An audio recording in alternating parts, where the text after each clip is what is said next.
Typhoon Karina, nakalabas na ng Philippine Area of Responsibility kaninang umaga. At bagong imbes, nakataas na ang isilangan ng Mindanao sa halos boundary ng PAR. At kanluran ng Northern Luzon, mas makakaranap pa rin ng bugso ng enhanced bagat at inaasahan pa rin ang mga malakas ang pag-ulan at bugso ng hangin kaya pinag-iingat ang mga kababayan natin sa Northern Luzon. Pero ang bahagi ng NCR at ilang parte ng Southern Luzon, unti-unti nang kumakalma pero makakaranas pa rin na ilang bugso ng hangin at mga pag-ulan. Mga ilog sa Marikina, unti-unti nang bumababa. At ang dam levels ng Angat ng Lamesa ay nakarecover na. Pero ang Ipo Dam patuloy pa rin ang pag-apaw.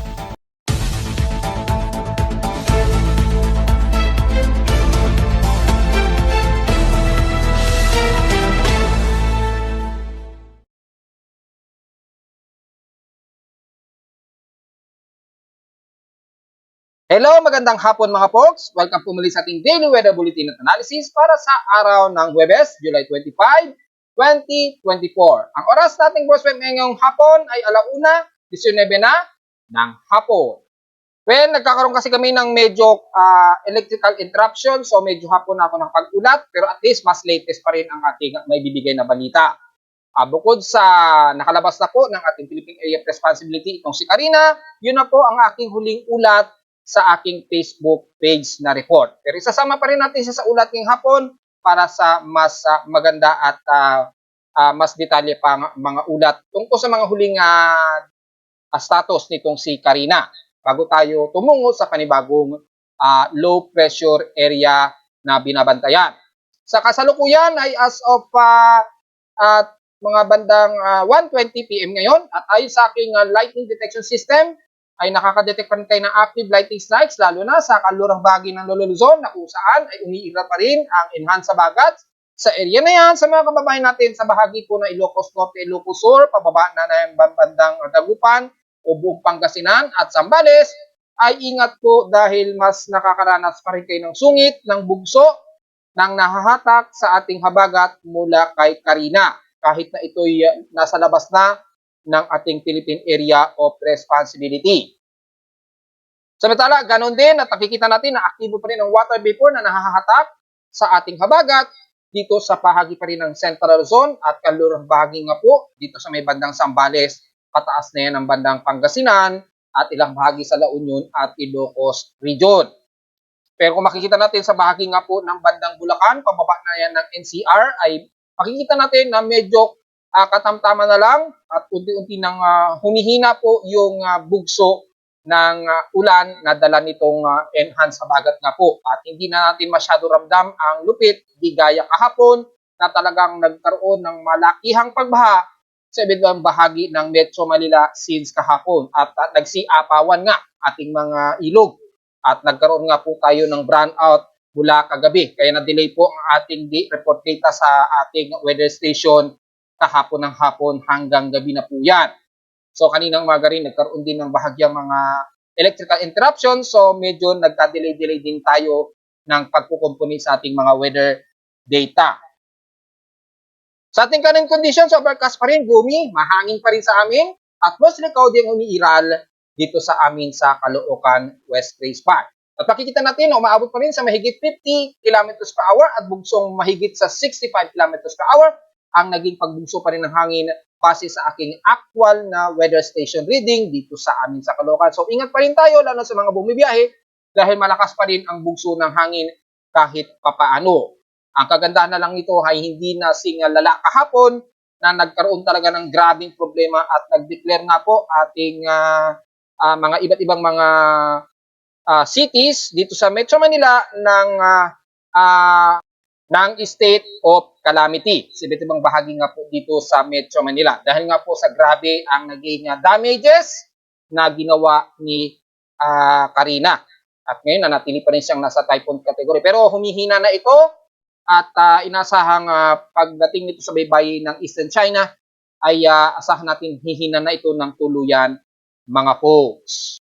At makikita natin sa ating tropical weather disturbance monitoring Patapos nitong si Karina ay mukhang meron na namang panibagong bumubuntot, which is i-discuss natin mamayang maya, itong si 95W na nandito na naman na mukhang susunod sa yapak ni Karina. So, di-discuss natin yung mamayang konti. Samantala, sa lowest temperature na nitala na kay weather station kaninang 7:02 AM, kaninang umaga, nakapagtala kami ng lowest of 25.1 degrees Celsius. Pero kahapon nakapagtala kami ng malamig na o malamig na po ito na komportabling highest temperature sa amin sa Caloocan, umabot ng 28.4 degrees Celsius. Kahapon ito ng gabi ng 9:11 PM po. So, medyo hindi ito na yung pinaka-highest niya. So, gabi pa ang lumalabas na data nito kahapon. So, kung titingnan natin ang pinaka-actual na highest temperature kahapon para mas sigurado tayo. Dahil nagkaroon po ng power interruption kahapon, yung highest temperature namin kahapon ay 28 degrees Celsius. So, tama naman siya. Pero pinaka-highest na yun kagabi, yung temperature namin. So, kung kailan pa nagka-brownout kami ng 9 PM, kagabi lamang ay doon pa lamang naging pinaka-highest ang naging temperatura na nai-record na aking weather station. Well, kasi kumakalma na po kasi at dahil sa nagkaroon ng brownout, bahagyang uminit yung temperatura sa labas dito sa amin. So, dahil dyan ay napakababa ng aming heat index at 34.6 degrees Celsius lamang, na very comfortable na maituturing na init pandaman yan. Kaya nga po nagkakaroon ng electrical interruption din sa aking mga electronic equipment. Dahil nga po sa sobrang taas ng ating outside humidity at hanggang ngayon, nasa 83% ito at bumaba ito at least ng 3% since last hour.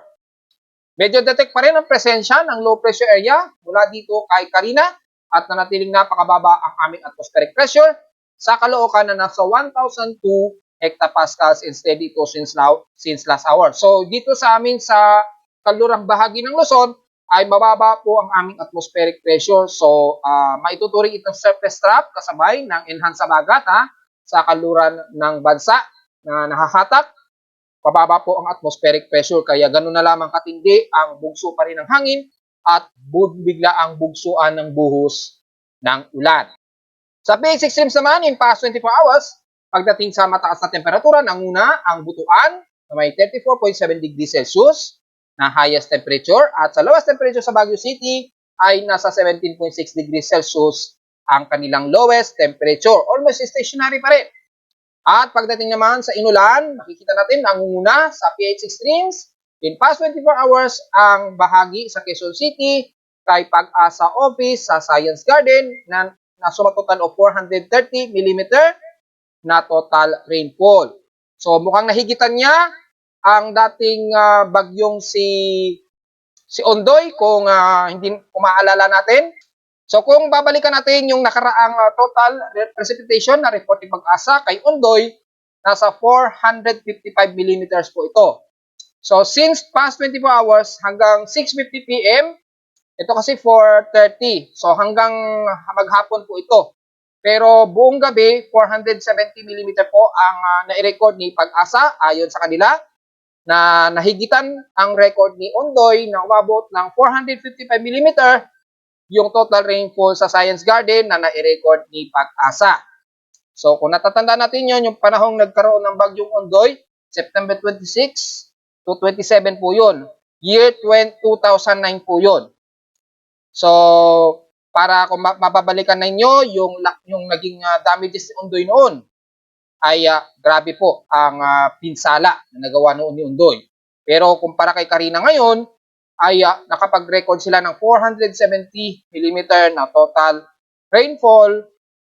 As of 6:50 PM ito na nai-record ni Pag-asa. Dito kasi malamang hindi pa 6:30 PM ito nung 430 mm ang naging total rainfall. Pero ayon kay Pag-asa nga, 470 mm ang naging total rainfall. So, kung babasehin natin sa ating ng ating assessment monitoring o yung sa ating PH extremes in past 24 hours, nangunguna si Pag-asa na may pinakamaraming collected total rainfall. Pumangalawa ang Subic Bay na nasa 324 mm. Sa Sinait naman, 282 mm. Sa Baguio ay 277 mm. Sa Dagupan ay nasa 241 millimeters. Iba ay 225 millimeter. Lawag Ilocos Norte, 196 millimeter. Clark Air Base at 175 millimeters. At below 100 millimeters mula sa Infanta Quezon ay 61. Tanay Rizal, 58 millimeter. Itbayat ay 46.4 millimeters.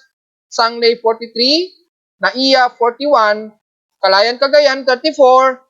At Basco Batanes site mula sa 21, pababa na po yan, which is mahihina na po ang collected rainfall ayon sa past 24 hours recorded.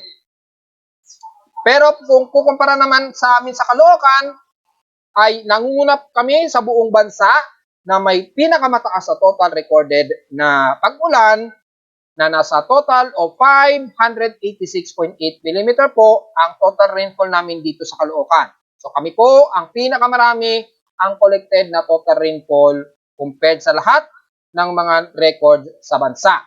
Siyempre, hindi naman official itong act sa akin, pero ito ay mula mismo sa recorded ng aking weather station sa Caloocan.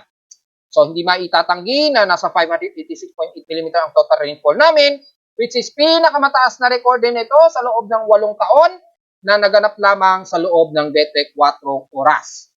So, lumalabas po ang total rainfall namin for the month of July ay umabot ng 969.6 mm ang total rainfall. Nalagpasan po namin yung July average na supposed to be 887.6 mm lamang.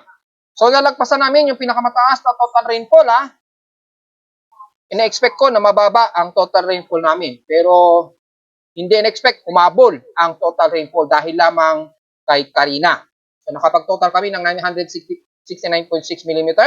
Halos 82 mm po ang naging difference sa comparison ng July average namin. Pero, kung kukumpara naman natin last year, sa total rainfall, sa amin sa Caloocan, kung kukumpara natin last year, ayan, sa total rainfall ay mas mataas pa rin ang so far ang year 2023. Pero dahil hindi pa tapos ang month of July, maaari pa yang malagpasan yung total rainfall last year na nasa 1,026.6 mm ang total rainfall. So tingnan natin kung malalagpasan pa niya yan dahil hindi pa naman natatapos ang month of July.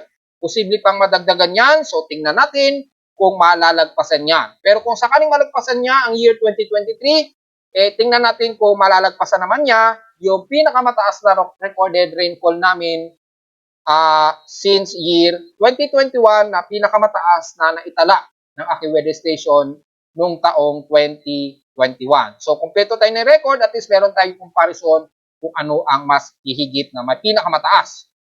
Kasi yung pinaka-yearly comparison, nangunguna po ang year 2021 sa may pinakamataas na total rainfall recorded ng aking weather station. So, tingnan pa rin natin pagkatapos ng month of July kung sakaling madadagdagan pa yan. Samantala sa high tide and low tide status, maximum high tide po tayo. So delikado po pumalaot, lalo na sa extreme northern Luzon hanggang dyan sa may bahagi pa rin ng kaluran ng Luzon at eastern Luzon. At kung titingnan nyo sa wave height na natili pa rin nasa hanggang 4 to 5 meters po ang taas ng alon. So totally bawal po muna pumalaot dyan, lalo na sa extreme northern of coast ng Luzon. Totally bawal po dyan. Maliban na lamang dito sa may bandang katimugang bahagi ng southern Luzon, dyan sa Silangan. Sa kanluran, bandang Palawan, medyo kaya-kaya pa, pero watch out na lamang sa bugso ng hangin, dala nga po ng habagat. At despite na hindi umaabot na sa may bandang Balabak yung taas ng alon, yung bugso po ng habagat ang pag-ingatan. Dito naman sa kanluran ng bandang Southern Luzon, although pwede naman po, kung titingnan natin yung actual kasi mahirap yung nagsakukwento lang tayo dito at wala tayong actual data. So, base dito sa assessment, makikita natin hanggang dito nga po sa may bandang Mimaropa, bahagi ng bandang Coron, Palawan, medyo bawal po muna. So, dito sa may bandang Balabak, medyo kaya-kaya na po, within 10 nautical miles. Pero above 10 nautical miles, mukhang bawal pa po, dahil nasa 1.25 meters po ang taas ng alon dyan. Pero the rest ng Nolo Luzon o lahat ng baybayin sa Hilagang Luzon, mapakanluran man yan o mapasilangan, ay umaabot pa rin sa napakataas na naglalaro sa 2.5 hanggang 4 meters. Yan, hanggang 4 meters na lang pala. So, hindi na pala siya aabot ng 5 meters. So sa may bandang Taiwan na kasi yung maabot ng 5 meters. So at least delikado pa rin pumalaot, napakataas pa rin po niyan, 4 meters po yan, so hindi po biro yan. At kasabay pa ng high tide, nas delikado po pumalaot sa mga areas na yan. Pero mula sa may bandang Eastern Bicol region, sa may bandang Catanduanes, pababa na yan ang Visayas at Mindanao, wala namang masyadong napag-abot na matindi o mataas na alon dyan, pwede naman tayong pumalaot na dyan. At sa mga tumatawid na mga roro, mukhang pwede na.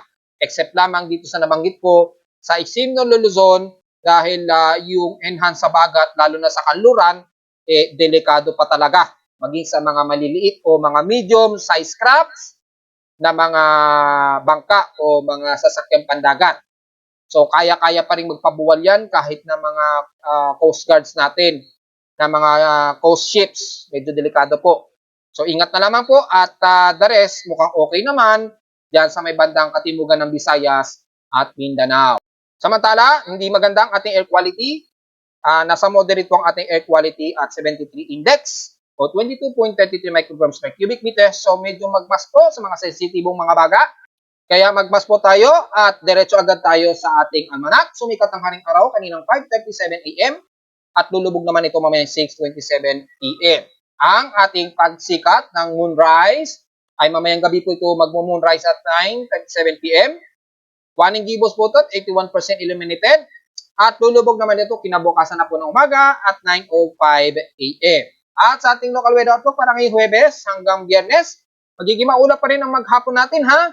At patuloy pa rin ang mga localized thunderstorms at matitinding bugso ng hangin lalo na sa extreme Northern Luzon. Pero sa NCR naman, asahan pa rin natin mga ilang bugso ng hangin at mga ilang pag-ulan na ilang moderate at bugsong heavy rains na nasa 100% chance at mga localized thunderstorms. Ganon din bukas ang Biyernes, magiging maulap pa rin daw ang ating forecast ng mga panahon bukas ng Biyernes at asahan pa rin ng mga localized thunderstorms. Nasa 94% naman daw ang chance ng pag-ulan dito sa Metro Manila. Highest and lowest temperature expected maglalaro sa 31 to 32 degrees Celsius and lowest temperature expected maglalaro sa 26 to 27 degrees Celsius between ngayong araw at bukas yan ng Biyernes. Sa local weather advisory naman para sa kahit late na po, kaninang madaling araw to, 3 AM, basahin pa rin natin na mataan ni Pag-asa, yung sentro ni Karina, estimated ito sa layong 450 km, hilaga ng Itbayat o north of Itbayat, Batanes. So nasa Taiwan na ito, nasa landmass ito ng Taiwan at may maximum sustained winds of 150 km per hour malapit sa gitna at bugsong nasa 250 km per hour na halos hindi nalalayo sa aking tropical cyclone sector bago ito umexit ng Philippine Area of Responsibility. Kumikilos daw ito pahilaga sa bilis na 20 km an hour, which is sa aking tropical cyclone sector na nasa 21 km per hour naman. So patuloy pa rin ang southwest monsoon. Diretso agad tayo sa ating ginagamit na satellite imagery mula sa infrared heavy rain potential. Makikita natin ang malawakan na ito na enhance sa bagat at heavy rain potential sa extreme Northern Luzon, lalo na sa kanlurang bahagi ng Northern Luzon. Mula dyan sa may bandang Pangasinan po at the rest ng Benguet, kasama na ang Baguio, syempre Ilocos Norte, Ilocos Sur, and the rest hanggang sa may Batanes Group of Islands. Yung bugso na yan ng enhance sa bagat ay nandyan po yung pinaka-highest concentration. So sa mga kababayan natin, ingat pa rin po sa mga posibleng pagbaha at huwag naman sana magkaroon ng mga pagguho ng lupa. Kaya napabalita natin kahapon, nagkaroon po ng ilang landslide sa parte ng Benguet. So ingat po kayo mga folks. At kumpara naman sa may bandang silangan ng Luzon, bagamat makakaranas pa rin kayo ng ilang bugsuan ng hangin, pero yung mga ilang pag-ulan lamang na hindi kagaya sa may kanlurang bahagi ng Luzon, na patuloy kayong makakaranas pa rin ng pag-ulan. So, expected pa rin na itong maghapon ay makakaranas pa rin kayo ng sungit ng enhance sa bagat sa extreme Northern Luzon hanggang dito sa may mga area ng Central Luzon. Medyo pabugso-bugso pa rin ang asahan ninyo mga pag-ulan dyan ayon sa galaw ng ating enhance sa bagat dito at trough na nahahatak pa rin ni Bagyong Karina despite na nasa patawid na ito dito sa karagatan ng Eastern China. Malakas pa rin ang hatak sa ating habagat, kaya maging sa Metro Manila ay ramdam pa rin natin ang mga pagbugso na yan. Patuloy pa rin makakaranas tayo ng mga ilang mas makukulimlim na himpapurin at mga kalat-kalat na pag-ulan. Kasama na ang buong Southern Luzon, hindi na natin muna isa-isahin yan dahil damay-damay po kasi tayo dyan mula NCR hanggang dyan sa may Camarines Norte, Marinduque, at ilang areas ng Mimaropa, lalo na sa buong Mindoro, Coron, Palawan, and the rest dito sa may bandang hilagang parte ng Palawan, dito sa may bandang pagitan ng Puerto Princesa at San Vicente. Kung titingnan natin ay patuloy pa rin kinakaranas sa matinding bugso ng hangin at bugso ang buhos ng ulan. At mula naman sa may buong Bicol Region, magiging mas makulimlim pa rin tayo dyan ha, pero hindi maiiwasan ang mga biglaang bugso pa rin ng mga kalat-kalat na pag-ulan. Wala namang nakikitaan tayo sa may bandang Southern Luzon ng mga heavy rain potential ayon sa ating satellite imagery. So, typically, mga ilang light drizzle rains ang mararanasan natin at mga ilang light rain showers madalas. Ganon din sa may bandang Visayas, bagamat mas komportable at mas improved weather conditions sa kanila, magiging mas maulap naman ang magiging paborin ninyo sa buong Visayas. Mula dito sa pagitan ng Legazpi City, pababa ng Sorsogon sa may Bicol Region, patawid na yun ng Masbate, hanggang dito sa may bandang west portion sa Visayas, mula Panay Island, ang the rest ng Central Visayas hanggang Eastern Visayas, bagamat maulap pa rin, magiging mas maulap pa rin, gloomy pa rin kayo dyan, pero hindi kagaya sa Luzon ay mas improved weather condition po kayo dyan sa Visayas hanggang Mindanao na po yan. So mas makakaranas na kayo ng medyo maaraw dyan, pero may mga ilang manakanakang bugso pa rin ng hangin ang mararamdaman niyo ng bahagya dahil may mga ilang monsoon trough pa rin ang nahahatak dito sa silangang bahagi ng Visayas at Mindanao.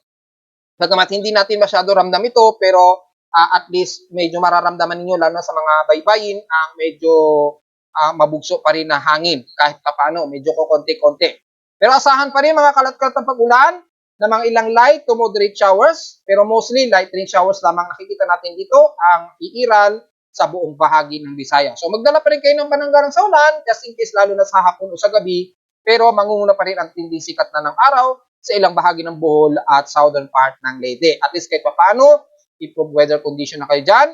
At sa Mindanao, at least, despite na gloomy tayo dyan, magiging katamtaman naman ang inyong panahon dyan at maaraw at mga ilang kalat-kalat na pag-ulan at pagkilat at pagtulog.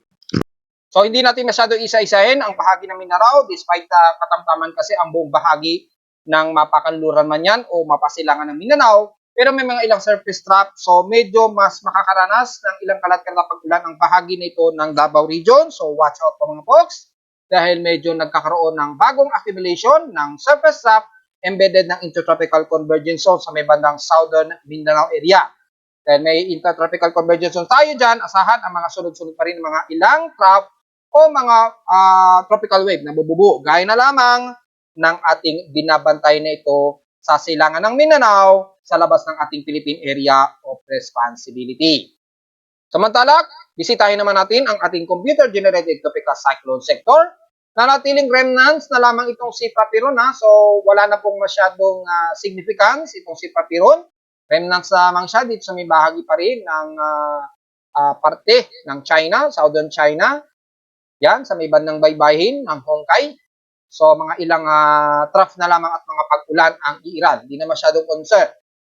Ngayon ay as of 1:30 PM, bumaba na yung kategory ni dating Typhoon Karina. Nasa severe tropical storm na lamang po ito. Yan, ayon sa aking isang aggressive na tropical cyclone sector section.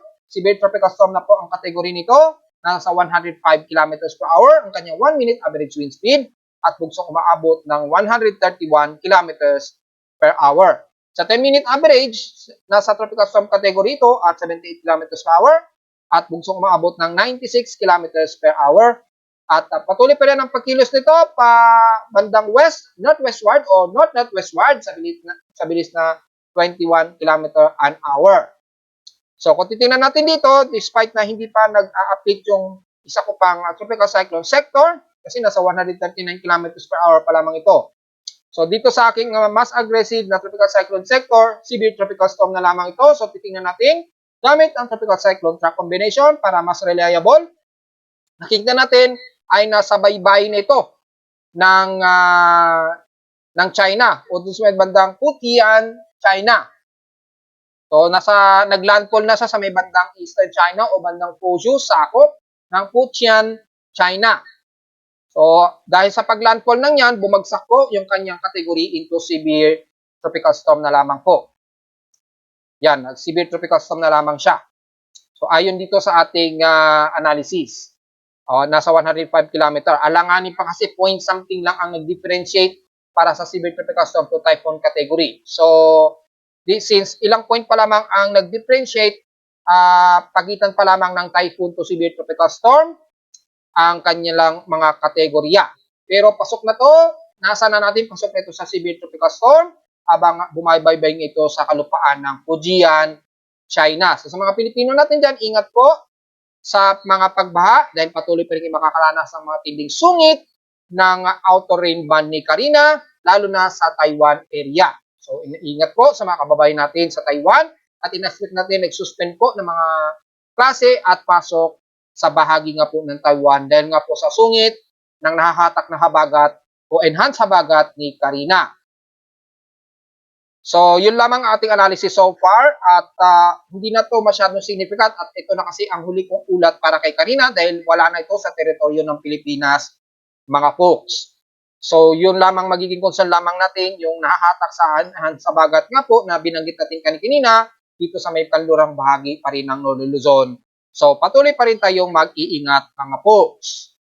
Samantala, meron naman tayong panibagong namataan, which is 2 days ago, kung natatandaan niyo sa Facebook page, nag-report ako tungkol sa isang convergence na namataan natin dito sa may silangan ng Mindanao sa labas ng Philippine Area of Responsibility. Ngayon ay isa na siyang invest, tinaas na ito as 95W. Yan. So yung kanyang central air pressure nasa 1,007 hectopascals po. So napaka-insignificant pa po. Despite na favorable po yung kanyang wind shear sa paligid na ito, medyo favorable pa yung paligid niya. So, may mga pagkakataon pa na posible pa itong magkaroon ng intensification. Pero sa ngayon ay maliit pa ang kanyang tsansa na maging isang ganap na bagyo ha, mga folks. Dahil may mga kumakalat na naman na misinformation na ito ay magiging malakas agad na bagyo this coming weekend. Mali po yun ha, dahil bukas po Friday na eh. Weekend na po this Friday eh. So weekend na, magiging malakas na bagyo na kaagad. Doon pa lamang po, napaka-misleading na po ng mga ulat. Dahil bukas, Friday, weekend na po kasi yon. So, yung mga nagpapakalat na magiging malakas na bagyo kaagad at tatawaging linggo, ay napaka-misleading pa po. Dahil wala pa po tayo namamataan o nakikitaan ng upward low convection sa kanya. Masyado pang hilaw yung development sa ngayon nitong C95W. At na-post ko sa akin Facebook page, namataan nito 1,030 kilometers, silangan ito ng Davao City o sa may bandang boundary na po ng ating Philippine Area of Responsibility, yung pinaka-sentro ni 95W. However, hindi pa siya ganap na bagyo ha, hindi gaya ng mga nagpapakalat ha. Mali po pa at huwag po munang paniwalaan ang mga kumakalat. So, yun lang pa po analysis natin at may mga makikita kayo sa mga computer models ay yung mga long range forecast. Sinasabi nga po na kikilos ito pahilagang kanluran, yan. At inaasahan daw na tutumbukin daw ang extreme northern Luzon. Bagamat napaka long range forecast po ng mga lumalabas dyan, ay hindi pa po natin makukumpirma yan sa ngayon. Sa ngayon, medyo reference muna yan kapag ito ay naging isang ganap na bagyo pa. Pero dahil hindi pa po, ay hindi po muna natin agad-agad paniniwalaan yung mga lumalabas na extended forecast. So malinaw yan mga folks ha. Wag po munang maniwala dahil kawawa naman na magpapanik yung mga kababayan natin kapag hindi naman pala totoong mangyayari. At kung pagbabasehan naman natin ang ating tropical cyclone assessment monitoring, ay makikita natin ay napakataas na po ng anomaly nitong C95W. Kaya itinaas na siya as investigative tropical o low pressure area. So mukhang sumabay ito, sumunod dito sa yapak ni Karina, which is mga nakarang araw kasi dito din nanggaling si Karina bago siya naging isang active at napakalakas na bagyo. So makikita natin sa susunod na 24 oras na natiling aktibo ito, naglalaro sa 70% to 80% yung kanyang current anomaly tropical cyclone forecast prediction. Ganun din sa kanyang anomaly ay above 60% na po yung anomaly. So mataas po yung pinapakita dito na confidence ng forecast ng anomaly sa ating tropical cyclone assessment gamit ang ating West Pacific Basin. Pero kung pagbabase naman natin ang global spectral model mula mismo sa mga official data mula kay Japan Meteorological Agency at pag-asa, makikita natin na hindi pa significant na magiging active na bagyo itong C95W. Pero may nakikita tayo na sirkulasyon dito bago mag-July 30, 2024. So, kung sakaling August ito naging ganap na bagyo, hindi na ito maituturing na ikatlong bagyo for the month of July. Kasi matatapos po yung month of July at doon pa lamang siya magiging isang bagyo. Pero kung sakaling bago mag-July 30 at naging isang tropical depression ito, siya na ang magiging ikatlong bagyo for the month of July. Pero sa ngayon, na hindi pa po at wala pa po tayong significant na nakikitaan na upward low convection, magbabasa natin ang wind shear probability niya sa ating tropical cyclone sector ng assessment, rather. Makikita natin na napaka-favorable pa po ng kanyang paligid. So dahil favorable po, may mga chance pa rin siya na magkakaroon pa ng improved circulation o upward low convection yan dahil favorable pa po yung area niya dyan. Huwag naman natin yung convergence, which is na-post natin sa Facebook page, ay mataas po siya at nanatiling stationary, naglalaro sa 22 to 27 kilometers per hour yung kanyang convergence winds. Sa kontrahangin naman sa kanya, para magkaroon ng low circulation o downward circulation, makikita natin na sa mahigit 40 to 50 kilometers per hour po yung kanyang kontrahangin. Well, bakit medyo pa-north-westward ang laging galaw ng mga development na to? Pag mabasa natin ng environmental steering, makikita natin yung environmental steering ay nanatili pa rin pahilagang kanluran kasi yung kanyang galaw. Yan yung clockwise direction ng sirkulasyon na to. So lahat ng mga low pressure system na mabubuo dito ay makikitaan po na ito ay kikilos pa northwestward. Ngayon, kung sakali-sakali lang po na naging isang malakas na bagyo ito, halimbawa lang po ay ito ba ay tatama sa bansa? Well, kung pagbabasehan muna natin sa ating global spectral model, makikita po dito na ayon dito sa mga circulation, hindi pa makasi malinaw dito sa ating 925 hectopascal wind speed. At mula sa ating mean pressure naman, makikita natin dito, pansinin nyo, merong mga high pressure systems dito sa south of Japan. Ayan bumugso yung high pressure area, yung ridge of high pressure area.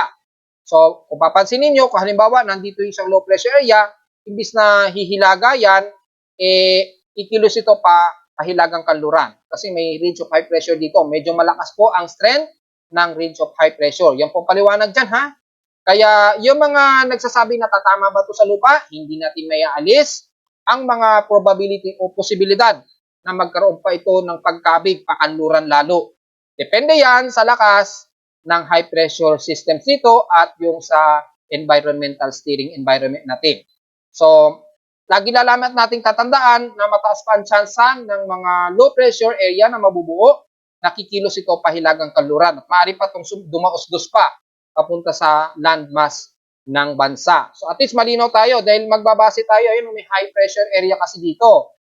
O yan po Hindi gagaya ng panahon ng bagyong Karina, wala masyadong high pressure systems yan na nabuo. Kaya medyo malayo yung track o yung posibleng daos-dos nitong si bagyong Karina. Kaya dito lamang siya hanggang sa hilaga ng Taiwan ito tumama. Kung nagkataon na mayroong malakas na high pressure system dito sa may bandang south of Japan, ay posible pa talaga itong mas dadaos-dos at posible pa nga itong halos mahalin tulad kay bagyong Egay na pwede pa siyang tumama ng ganyan or maaari pang mas bumaba. So pasalamat na lamang tayo at wala tayong naging high pressure system sa may bandang south of Japan, kaya medyo hindi gaano dumaos-dos ito pa-extreme Northern Luzon yung naging track ni Karina. So, yun lamang ang at least malinaw na analysis natin, mga folks. So, kung babalikan natin yung mean sea level pressure, ay inuulit natin, wala pang masyadong significant na pinakasirkulasyon itong C95W. So, yung nagpapakalat, wag po muna paniwalaan yung mga sinasabing this weekend daw magiging malakas na bagyo siya. Wag po muna basta-basta tayo maniniwala. Lalo na pagka nagre-report sila ng long range forecast, ay marami pa po kasing pagkakataon na magbabago pa ang mga development ng isang bagyo o low pressure systems, kaya hindi po tayo pwedeng mag-conclude na ito ay magiging malakas na bagyo kaagad. Dahil marami pang posibleng mangyari. At kung titingnan naman natin sa ating mga computer models, ay makikita natin yung possible kung ito man ay C95W. Makikita dito kay GFS na magiging isang active na low pressure system siya at kikilos nito pahilagang kanluran. At sa ngayon, pinapakitang tutumbukin nito ang extreme na Luzon sa may bandang Batanes Group of Islands at tatama na naman daw ito sa may bandang Taiwan. Kay ECMWF naman, kung papansin natin, ay halos ganun din ang development. Manggagaling muna sa Eastern Mindanao and then kikilos din ito pahilagang kanluran din. Patungo din sa direksyon ng extreme no Luzon.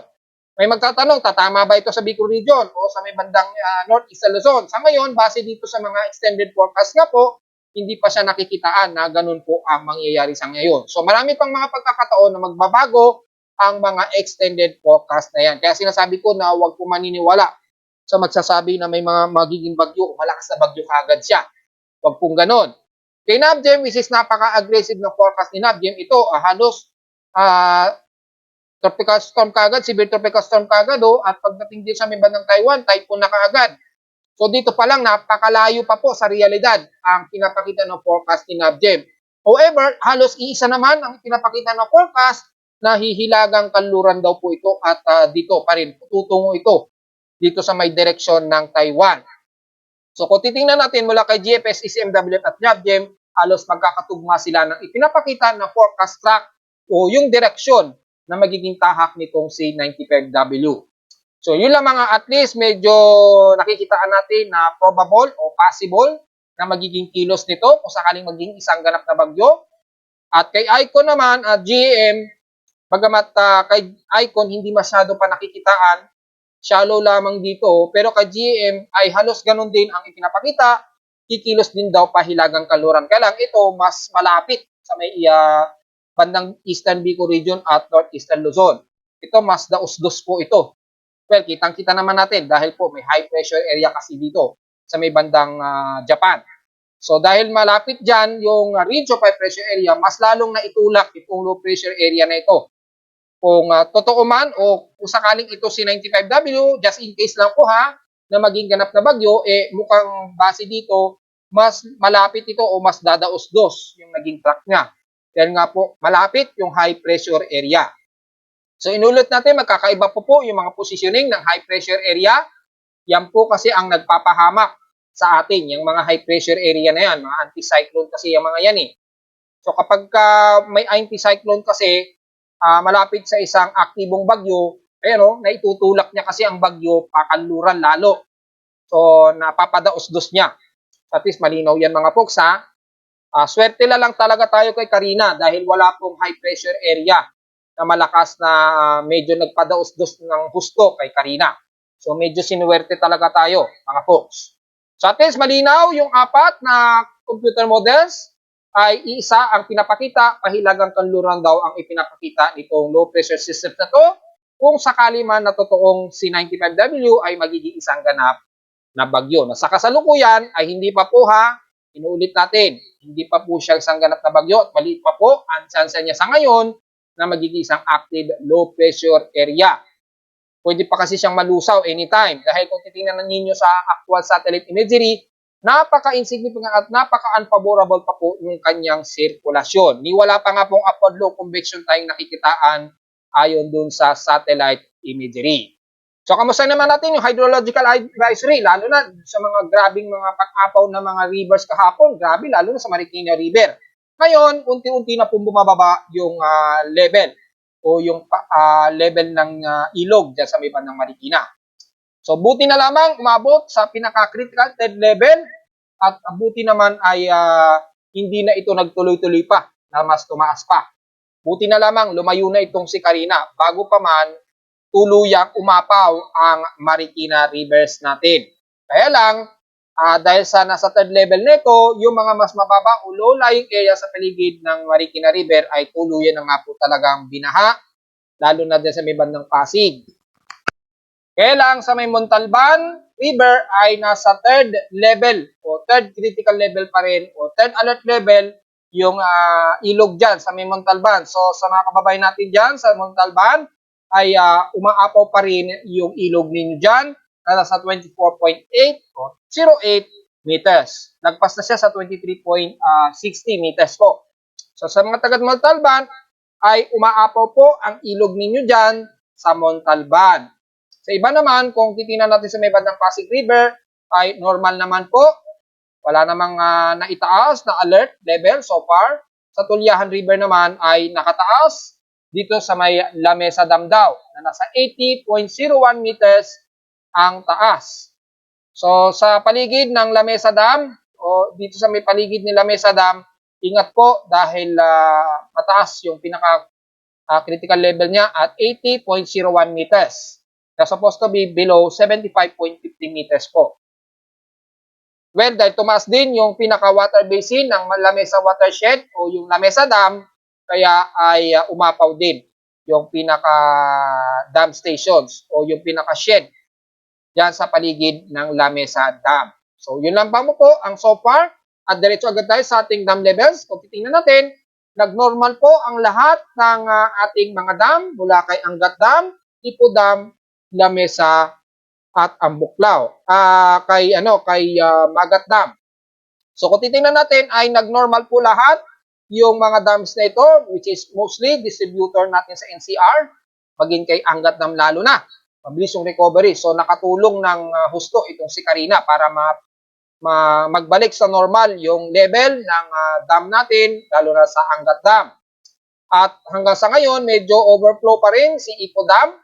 Pero konti ilang meters na lamang ang sumusobra sa kanya. So nanatiling nasa overflow state itong si Ipo Dam. Si Angat Dam so far normal na at nasa mahigit 2 meters o to be exact 2.43 meters na po yung above deviation niya o yung layo niya sa pinaka-critical level rule curve elevation na 180.37. So normal na po and hopefully magiging normalize na po yung supply natin sa tubig at wala nang magkakaroon ng rotational. Pero inaasahan natin dahil may mga ilang gates na binuksan si Ipo Dam at Lamesa Dam. Kung di nagkakamali kahapon, nagdulot nga po ng mga pagbaha sa ng panig nga po dyan sa bandang Metro Manila at ilang karatig kung saan malapit kay Ipo Dam. So, sa ngayon, hindi na nakabukas yung pinaka-gates nila as of 8 o'clock AM po. Pero kahapon po hanggang kagabi nagbukas daw ng dam itong si Ipo Dam. Kaya nagbunsod po ng mga karagdagang pagbaha lalo na sa parte ng Bulacan. So sa ngayon mula kay Angat Dam 182.80 meters po ang kanyang water level, kay Ipo Dam 101.13 at kay Lamesa Dam ay nasa 80.13 meters po ang water level. So kung titingnan natin sa tatlong ito, pare-pareho silang nag-recover. Lalo na itong kay Angat Dam sa ating monthly dam water levels. Ang pinakahuli lamang niya na pinakamababa itong July 23. And then after niyan, tumaas na po siya. Lumagpas na siya sa 180.6 meters. So on and so forth. So ang bilis ng pagtaas niya nung nagkaroon lamang ng sunod-sunod na mga pag-ulan. Kaya lang malaki po ang naging consequence nga lang. Nagbaha din sa parte ng Metro Manila kaya nag-declare po ng state of calamity sa iba't ibang cities ng Metro Manila. Sa ulat din doon, makikita ninyo, nag-brown out kasi sa amin kagabi. At makikita ninyo, hindi nag-indicate data yung mga monitoring ng aking seismograph. So, wala tayong magawa niyan. Maghapon po, kahapon ay nag-brown out po kami. Mga bandang alas 3 na po yun ng hapon, kahapon. And then nag-restore na lamang ito mga bandang 9 PM, mga 9:10 o 9:11 PM po. Bumalik yung supply ng kuryente sa amin sa Caloocan. So, naging blind po tayo ng mga oras na yan, pero nag-restore din kagad yung ating supply ng kuryente. So, samantala, sa mga paglindol naman, so far, since 12 AM, wala namang masyadong marami-raming pagyanig ang naitala sa data feed ni PBOX. Kung titingnan natin dito, at wala rin man so far na magnitude 4.0 pataas ang naitala.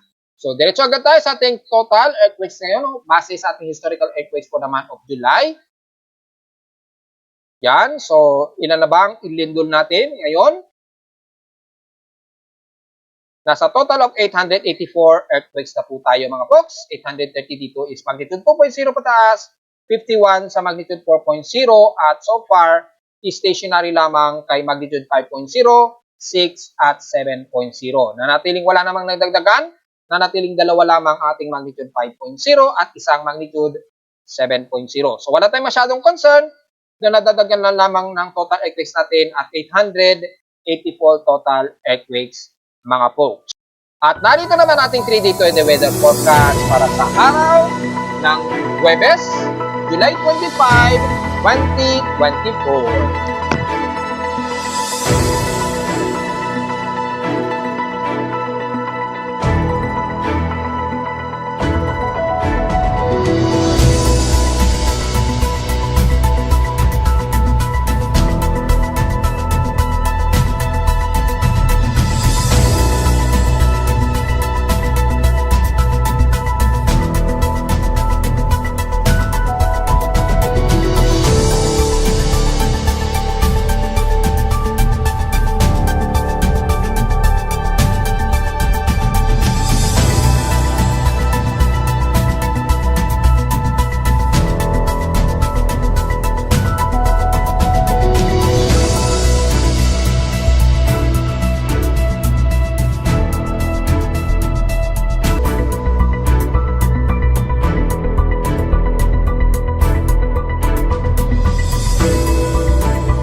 At hanggang dito na lang po ating daily weather bulletin analysis para sa araw ng Huwebes, July 25, 2024. Huwag po kalimutan na mag-like, share, and subscribe po sa ating YouTube channel. Visit lamang anytime sa ating website at www.pimoweather.com para sa mga gusto niyo malaman ng iba pang detalye na hindi natin naiulat ngayong umaga.